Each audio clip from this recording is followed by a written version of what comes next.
Live TV, सच सबसे आगे। बेंयामीन Netanyahu या बेंजामिन नेतन्याहू, ये नाम आप अच्छे से जानते होंगे। ये वही आदमी है जो इजराइल का प्रधानमंत्री है और जिसने गाजा में नरसंहार करने का कृत्य किया है। जिस व्यक्ति ने दुनिया के तमाम जो भी संस्थाएं हैं, चाहे यूनाइटेड नेशंस हो या इंटरनेशनल कोर्ट ऑफ जस्टिस हो, क्रिमिनल कोर्ट हो, इस सब के प्रस्ताव जो पारित हुए हैं उसको मानने से इनकार किया और नरसंहार करने में हर रोज अपनी कुर्सी बचाने के लिए आगे बढ़ता चला। लेकिन इस वक्त अगर इस व्यक्ति के आसपास देखें तो इस व्यक्ति का विरोध प्रदर्शन जो है वो चरम सीमा पर है। और दो ऐसे मामले हैं जिससे कि इस व्यक्ति की कुर्सी भी खतरे में है और ये व्यक्ति खुद भी अपने आप को सबसे मुश्किल भरे अब दौर में देख रहा होगा। एक तरफ तो इसने बच्चों का नरसंहार किया है और कर भी रहा है, और आम नागरिकों पे हमले, रेफ्यूजी कैंप्स पे हमले, लेकिन हिजबुल्लाह ने जो कहा है वो भयावह है इस व्यक्ति के लिए, क्योंकि हिजबुल्लाह का कहना है कि अगर हिजबुल्लाह को युद्ध में खींचा जाएगा तो वो इजराइल को स्टोन एज में भेजने का काम करेगा। उसने अपने बात के समर्थन में हिजबुल्लाह ने जो वीडियोस लगाए हैं वो बड़े ही चिंताजनक हैं इजराइल के लिए, क्योंकि उन वीडियोस में साफ तौर के ऊपर इजराइल के सैन्य ठिकाने, इजराइल के सबसे मजबूत जो ठिकाने हैं उनके ड्रोन शॉट्स हैं जो हिजबुल्लाह ने लगाए हैं, जिसका मतलब साफ है कि हिजबुल्लाह वहां तक पकड़ रखता है, पहुंच रखता है कि वो सही में उनको नष्ट करके और कहाँ पहुंचा दे। मैं इस पर थोड़ी टिप्पणी बाद में भी करूंगा, तो ये वीडियो देखते रहिएगा। आप में से बहुत से लोगों के कुछ सवाल होंगे जिनका जवाब उस बात में मिल जाएगा जो मेरा इस वीडियो के थोड़े से आगे होगा। पहले मैं आपको ये दिखा देता हूँ कि क्या कहा है उसने, क्योंकि बात अरबी में है, आप समझे न समझे मैं नहीं जानता, पर फिर भी आप देख लीजिए।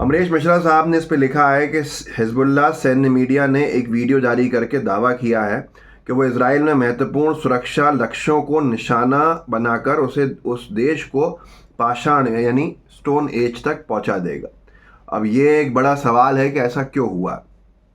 ऐसा इसलिए है कि उसका कहना है कि अगर उसको युद्ध में खींचा जाएगा, इस वीडियो में वो ये कह रहे हैं कि उस युद्ध में अगर उसको खींचा जाएगा तो वो कोई नियम नहीं देखेगा और फिर उसका अंत जो है वो रुकने वाला नहीं है, वो बढ़ता जाएगा अपने लक्ष्य की तरफ। दूसरा जो चिंता का विषय है नेतन्याहू के लिए, जो इस वीडियो में आपको बताना चाहता हूँ, वो ये है कि अभी तक आपने प्रदर्शन देखे थे इजराइल के खिलाफ, नेतन्याहू के खिलाफ दुनिया भर में, लेकिन अब प्रदर्शन आप देखिए एक बड़े स्तर का चल रहा है नेतन्याहू के इस्तीफे की मांग को लेकर और हमास से समझौते को लेकर इजराइल में ही, इजराइल की राजधानी तेल अवीव में। मैं आपको ये वीडियोस दिखाता हूँ। अमरीश मिश्रा साहब ने लिखा इस पे कि 1.5 लाख से अधिक इजरायली निवासी आज तेल अवीव में नेतन्याहू के खिलाफ प्रदर्शन कर रहे हैं और सरकार से गाजा में बंदियों को रिहा करने के लिए हमास के साथ एक समझौते पर पहुंचने की मांग कर रहे हैं। पिछले 7 अक्टूबर की शुरुआत के बाद से ये सबसे बड़ा प्रदर्शन है। मैं आपको ये वीडियो दिखाता हूँ, आप देखिए, 5 सेकंड का वीडियो देखिए।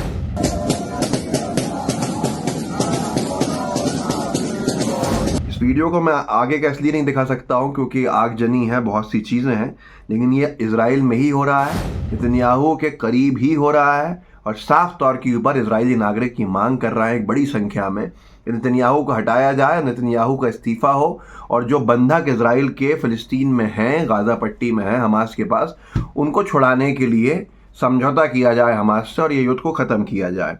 अब मैं आपको बहुत सारे और वीडियोस भी दिखाऊंगा, लेकिन 2 बातें मैं स्पष्ट कर देता हूँ। पहला तो ये है कि इजराइल के लोग जो हैं वो फिलिस्तीन के समर्थन में नहीं होते हुए या फिलिस्तीन से कुछ उनको कुछ वो जागे हों, ये नहीं है विषय, बल्कि वो अपने लोगों को बचाने के लिए इस तरह की मांग कर रहे हैं।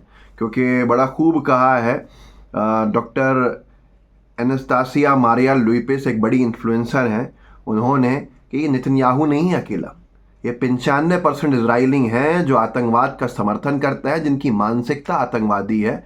और ये साफ तौर के ऊपर प्रथम दृष्टया दिखता है क्योंकि हर एक व्यक्ति फिलिस्तीन के खिलाफ युद्ध को सबका समर्थन करता है, वहाँ के लोगों को मारने के ऊपर जश्न मनाता है। बहुत से पोल्स हो चुके हैं जिसमें वो साफ तौर के ऊपर इजराइल के शासक के साथ खड़े हों ना खड़े हों, पर वो जो फ्री आर्म्स का और फ्री फायरिंग का सब कुछ है, जो उनको आज़ादी मिली हुई है, वो उसके लिए बहुत खुश है। दूसरी बात यह है कि जिस अभी आगे वीडियोस दिखाऊंगा, लेकिन आप में से बहुत से लोगों के मन में आ रहा होगा कि लेबनान, ये हिजबुल्लाह निरंतर इस तरह की धमकियां दे रहे हैं 7 महीने से। मेरे ही मन में आता है और मेरा मन जो है वो संतुष्ट नहीं रहता है। 7-8 महीने हो चुके हैं, हिजबुल्लाह सिर्फ ये कहता रहा है कि अगर हम पे हमला होगा तो हम जो है वो फिर छोड़ेंगे नहीं। अरे भाई, आप पे भी हमला हो चुका है और उसके बाद भी आपने जिस तरह के हमले किए उसका कोई परिणाम नहीं निकला है। लेकिन क्योंकि जन भावना एक सब बड़ी चीज़ होती है, जो पब्लिक इमोशंस होते हैं, तो आप नहीं बोल सकते बहुत सी चीज़ें आने वाले समय पता चलेंगी और बहुत सीमित दायरे में आप बोल सकते हो। हिजबुल्लाह, ईरान, यमन सब कुछ बोलते रहे हैं और गाज़ा पूरी तरह से तबाह हो चुका है। आखिरी कुछ बचा हुआ है, उसके बाद भी बोला ही जा रहा है। लिहाजा लेकिन ये जो इजराइल में प्रदर्शन चल रहा है, इसके ज़रूर वीडियोस देखिए। मैं आपको 2 वीडियोस और दिखाता हूँ, 2 झलक कंपाइल करके 10-10 सेकंड की। आपको खुद समझ में आएगा किस बड़े स्तर पर प्रदर्शन है नेतन्याहू के इस्तीफे के लिए खुद इजरायली नागरिकों द्वारा। देखिए।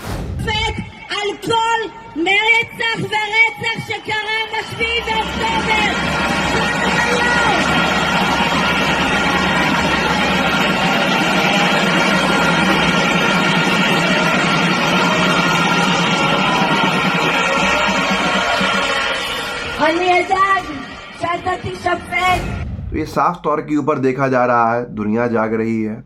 इजराइल में भी लोग प्रदर्शन कर रहे हैं, यहाँ तक कि जो वो हैं एक तनमनजीत सिंह ढेसी करके सांसद हैं यूके के, वो अपने इलेक्शन के लिए पब्लिक में गए थे, उनको वहाँ लोगों ने भगा इसलिए दिया ये कहते हुए कि तुम ज़ायनिस्ट सोच के व्यक्ति हो, क्योंकि उस व्यक्ति ने, तनमनजीत ने, इजराइल के सीज फायर को लेकर जो प्रस्ताव यूके के पार्लियामेंट में आया था उसमें एब्सटेन करके खुद को उपस्थित न होके इनडायरेक्टली या प्रत्यक्ष तौर पर इजराइल का समर्थन किया था।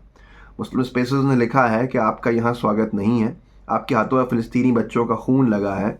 यूके लेबर सांसद तनदेसी को इंग्लैंड में बर्कशायर के मस्जिद में मुसलमानों द्वारा जबरन बाहर निकलने के लिए कहा गया, क्योंकि उन्होंने गाज़ा में युद्ध विराम के प्रस्ताव पर अनुपस्थित रहकर इजराइल का समर्थन किया। ये वीडियो भी देख लीजिए, थोड़ा सा देखिए। You're not welcome. You're not welcome here. Get out. Leave, man. This is a place of worship. We don't need devils like you here. तो ये हाल है जो सब तरफ है, लेकिन देखते हैं कि इस सारे के सारे प्रेशर का क्या अंजाम होगा। पर एक बात बहुत स्पष्ट है कि बहुत देर हो चुकी है और अब तक कुछ कॉन्क्रीट देखने को नहीं मिल रहा है। कितना बोलेंगे कि कुछ होने वाला है, अब होगा। लेबनान को मैं पिछले 7 महीने से सुन रहा हूँ, हिजबुल्लाह को 7 महीने से सुन रहा हूँ, ईरान को मैं 7 महीने से सुन रहा हूँ, यमन को मैं 7 महीने से सुन रहा हूँ। बहुत कुछ नहीं बोल सकता हूँ आपसे आज, पर बहुत सारी चीज़ें हैं जो बिना बोले समझने की होती हैं। इस वीडियो को आगे बढ़ाइएगा, लोगों को जागरूक कीजिएगा, व्हाट्सएप ग्रुप्स होंगे उनमें ज़रूर शेयर कीजिएगा। जय हिंद, जय भारत। द लाइव टीवी, सच सबसे आगे।